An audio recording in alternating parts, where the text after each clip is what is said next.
Elon, what kind of crazy dream would persuade you to think of trying to take on the auto industry and build an all-electric car?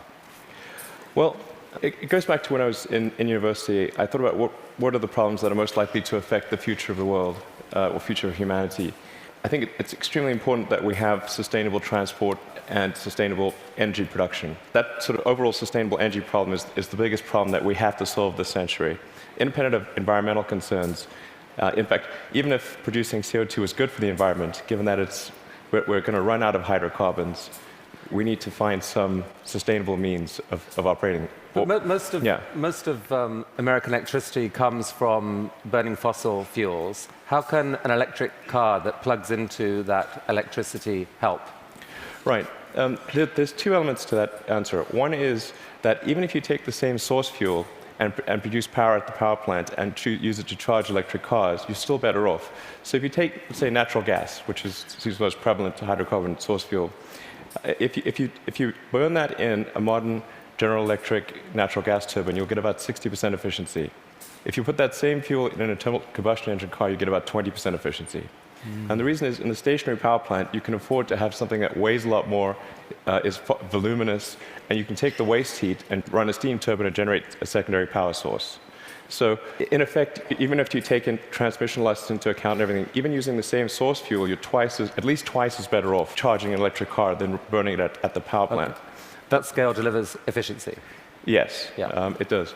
And then the other point is we have to have sustainable means of power generation anyway, electricity generation. So given that we have to solve sustainable electricity generation, then it makes sense for us to have electric cars as the mode of transport.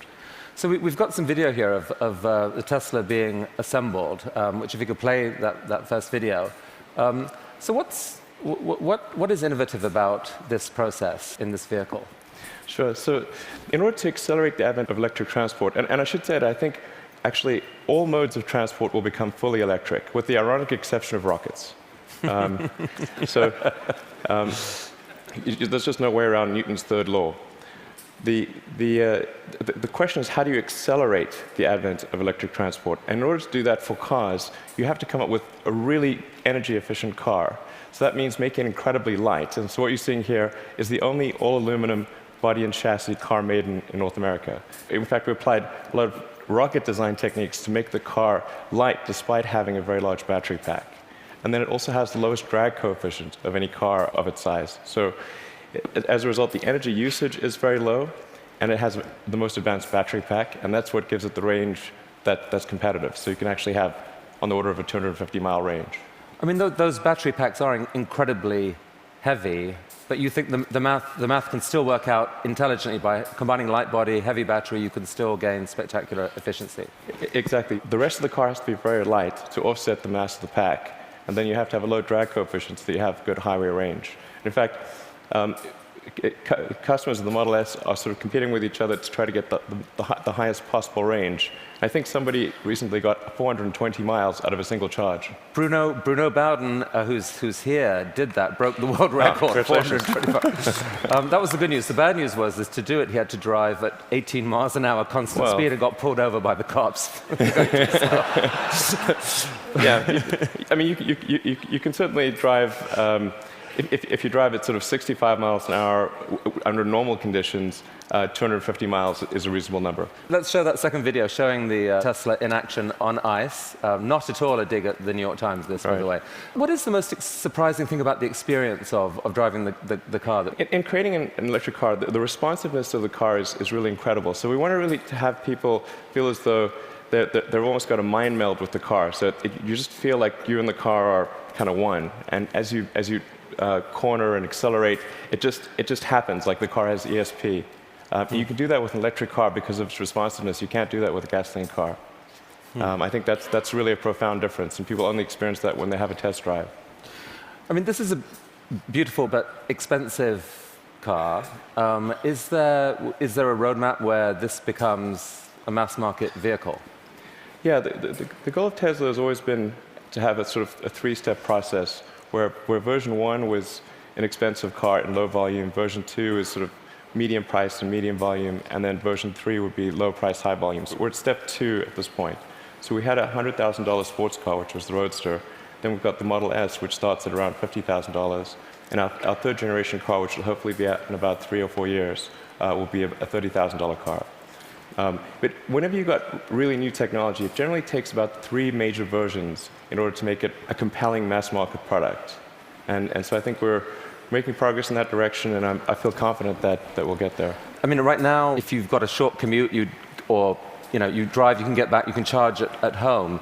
There isn't a huge nationwide network of charging stations now that are fast. Do you see that coming, really, truly, or just on a few key routes? There actually are far more charging stations than people realize. And at Tesla, we developed something called the supercharging technology. So, and we're offering that if you buy a Model S for free, forever. And so this is something that maybe a lot of people don't realize. We actually have California and Nevada covered. We've got the eastern seaboard from Boston to DC covered. By the end of this year, you'll be able to drive from LA to New York. You're just using the supercharger network, which charges at 5 times the rate of anything else. And the key thing is to have a ratio of drive to stop, to a stop time of about 6 or 7. So if you drive for 3 hours, you want to stop for 20 or 30 minutes, because that's normally what people will stop for. So if you start a trip at 9 a.m., by noon, you want to stop to have a bite to eat, hit the restroom, coffee, and keep going. So your proposition to consumers is, for the full charge, it can take an hour. So it's common. Don't expect to be out of here in 10 minutes. Wait for an hour. But the good news is you're helping save the planet. And by the way, the electricity is free. No, you don't pay anything. Actually, what we're expecting is for people to stop for about 20 to 30 minutes, not for an hour. It's actually better to drive for about maybe 160, 170 miles, and then stop for half an hour, and then keep going. That's the natural cadence of a trip.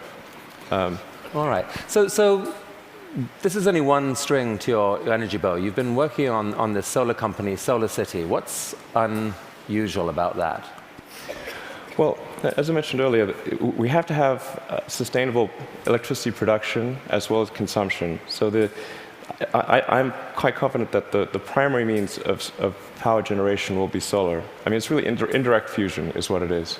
We've got this giant fusion generator in the sky called the sun. And we just need to tap a little bit of that energy for purposes of human civilization. Most people know but don't realize they know is that the world is almost entirely solar-powered already. If the sun wasn't there, we'd be a frozen ice ball at 3 degrees Kelvin. And the sun powers the entire system of precipitation. The whole ecosystem is solar-powered. But in a gallon of gasoline, you have effectively thousands of years of sun power compressed into a small space. So it's hard to make the numbers work right now on solar and to remotely compete with, for example, natural gas, fracked natural gas. How are you going to build a business here? Well, I'm confident that solar will beat everything, hands down, including natural gas. How? It must, actually. If it doesn't, we're in deep trouble. But you're not selling solar panels to consumers. What are you doing? No, we actually are. You can buy a solar system, or you can lease a solar system. Most people choose to lease. And the thing about solar power is that it doesn't have any feedstock or operational costs. So once it's installed, it's just there. It works for decades. It'll work for probably a century. And this is so therefore the key thing to do is to get the cost of that initial installation low, and then get the cost of the financing low. So because that interest, those are the two factors that drive the cost of solar, and we've made huge progress in that direction. And that's why I'm confident we'll actually beat natural gas. So your current proposition to consumers is, don't pay so much up front. Let us pay zero up front. We will install panels on your roof. Yes. You will then pay. How long is a typical lease? Typical leases are 20 years. But the value proposition is, as you're sort of alluding to, quite straightforward. It's no money down, and your utility bill decreases. So right. It's a pretty good deal. So that seems like a win for the consumer. No risk. You will pay less than you're paying now. And for you, the dream here then is that, I mean, who owns the electricity from those panels for the longer term? I mean, how do you, the company, benefit? Well, essentially, SolarCity raises a chunk of capital, and from say a company or a bank. Google's one of our big partners here, and they have an expected return on that capital.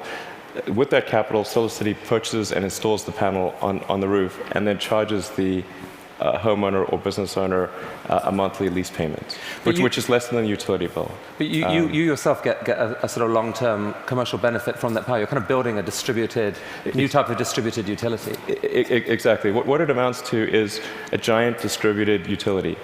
And I think it's a good thing, because utilities have been this monopoly, and people haven't had any choice. So effectively, it's the first time there's been competition for this monopoly, because the utilities have been the only ones that own those power distribution lines, but now it's on your roof. So I think it's actually very empowering for homeowners and businesses. And you really picture a future where a majority of power in America, like within what, a decade or two, or within your lifetime, is solar? I'm extremely confident that solar will be at least a plurality of power, and most likely a majority.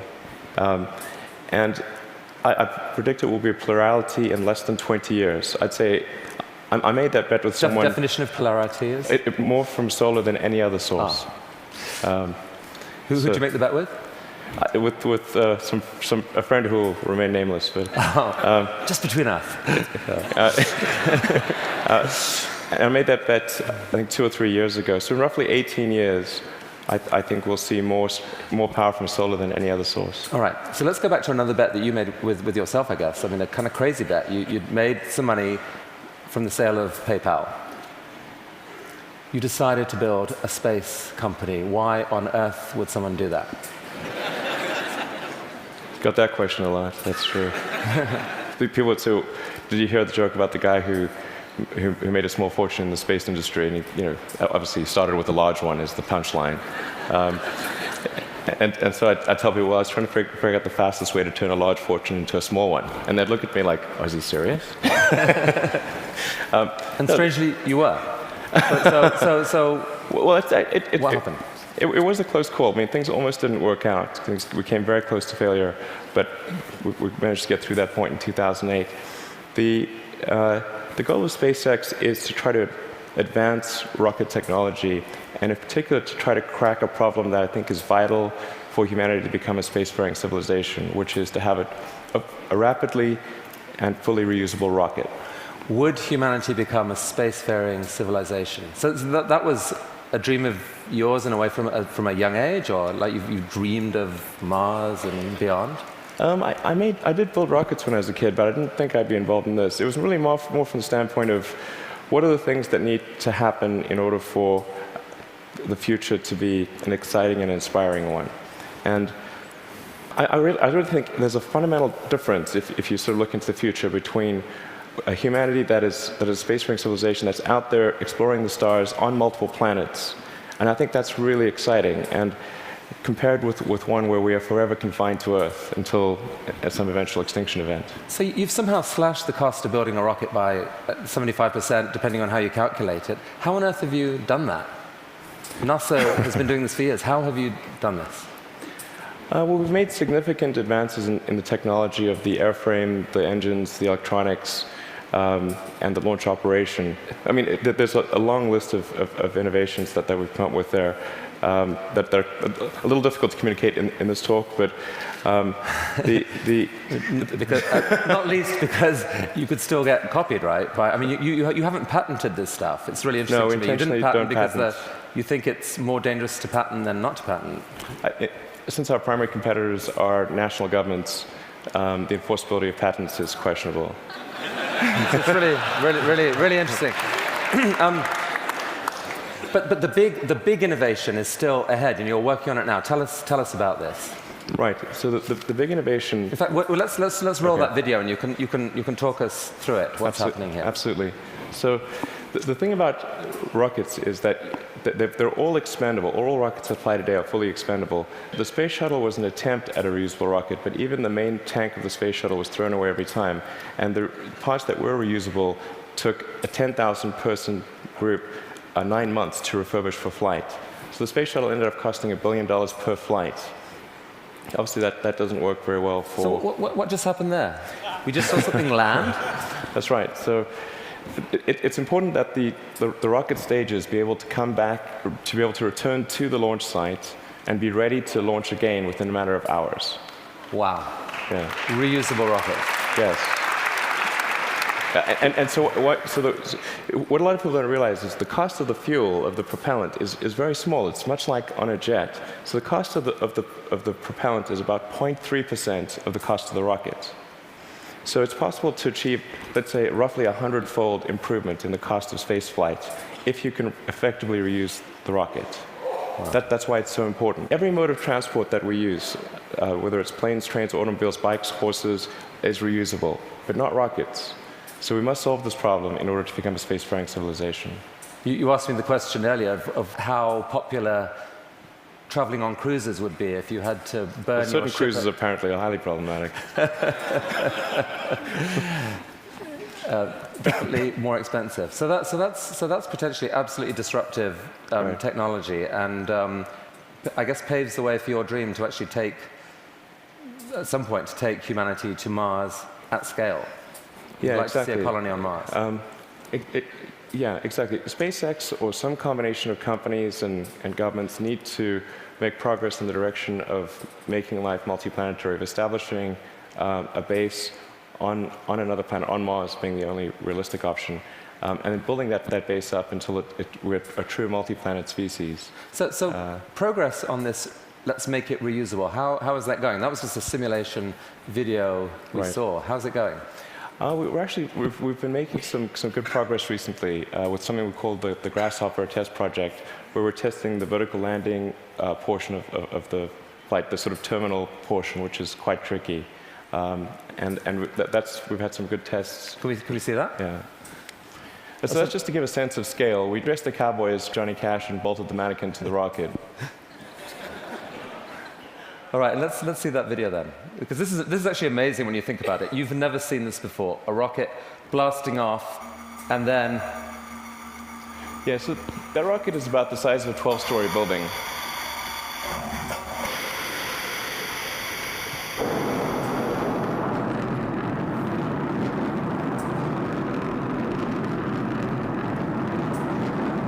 So now it's hovering at about 40 meters, and it's constantly adjusting the angle of the pitch and yaw of the main engine and maintaining roll with cold gas thrusters.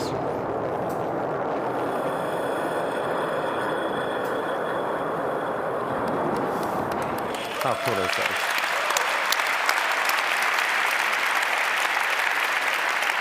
Elon, how have you done this? These projects are so, these PayPal, SolarCity, Tesla, SpaceX, they're so spectacularly different. They're such ambitious projects at scale. How on earth has one person been able to innovate in this way? What is it about you? I don't know, actually. I don't have a good answer for you. I work a lot. I mean, and a lot. Well, I have a theory. A theory. All right. My theory is that you have an ability to think at a system level of design that pull together design, technology, and business. So if TED was TBD, design, technology, business, into one package, synthesize it in a way that very few people can, and this is the critical thing, feel so damn confident in that click-together package that you take crazy risks. You bet your fortune on it, and you seem to have done that multiple times. I mean, almost no one can do that. Can we have some of that secret sauce? Can we put it into our education system? Can someone learn from you? It is truly amazing what you've done. Oh, thanks. Thank you. Well, I do think there's a good framework for thinking is physics. You know, the sort of first principles reasoning. I mean, generally, I think there are what I mean by that is boil things down to their fundamental truths and reason up from there, as opposed to reasoning by analogy. Through most of our life, we get through life by reasoning by analogy, which essentially means kind of copying what other people do with slight variations. And you have to do that, otherwise it's mentally you wouldn't be able to get through the day. But when you want to do something new, you have to apply the physics approach. Physics is really sort of figured out how to discover new things that are counterintuitive, like quantum mechanics. It's really counterintuitive. So I think that's an important thing to do. And then also to really pay attention to negative feedback and solicit it, particularly from friends. This may sound like sort of simple advice, but it's hardly anyone does that, and it's incredibly helpful. Boys and girls watching, study physics. Learn from this man. Elon Musk, I wish we had all day, all right. But thank you so much for coming to TED. Thank you. That was awesome. It was really, really cool. Look at that. Just think about it. That was fantastic. Thank you so much.